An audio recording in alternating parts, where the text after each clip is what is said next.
नमस्कार, स्वागत है आपका लोकतंत्र लाइव न्यूज में। देश में जनगणना 2027 के बाद लोकसभा व विधानसभा क्षेत्रों का परिसीमन प्रस्तावित है। आगामी परिसीमन में लोकसभा और विधानसभा की सीटें बढ़ने की संभावना है। वहीं 1/3 सीटों पर महिला आरक्षण भी लागू होगा।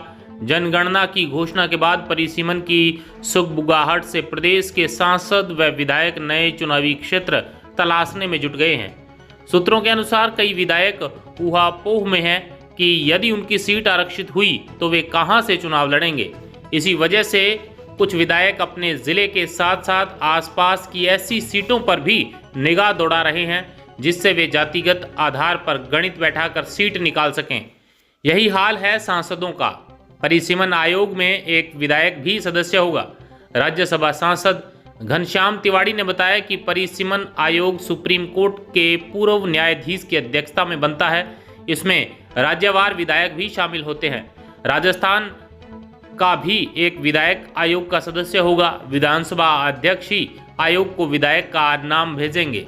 महिलाओं को लोकसभा और विधानसभा चुनाव में 33% आरक्षण परिसीमन के बाद होने वाले चुनाव से मिलेगा। ऐसे में चर्चा है कि कम से कम 33% सीटें बढ़ सकती है। यदि ऐसा हुआ तो राजस्थान में विधानसभा सीटें 200 से बढ़कर 266 होना तय है।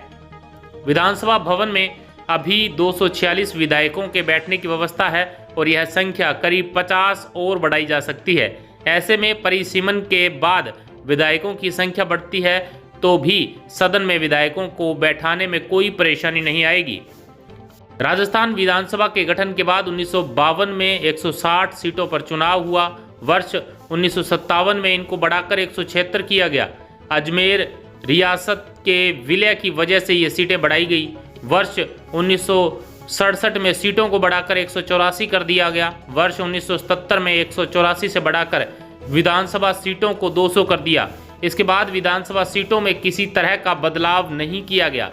राज्य में 2008 के चुनाव भी परिसीमन के बाद हुए, लेकिन उस समय सीटों की संख्या में बदलाव नहीं किया। विधानसभा सीटों की सीमाएं और नाम जरूर बदले गए। ब्यूरो रिपोर्ट, लोकतंत्र लाइव न्यूज।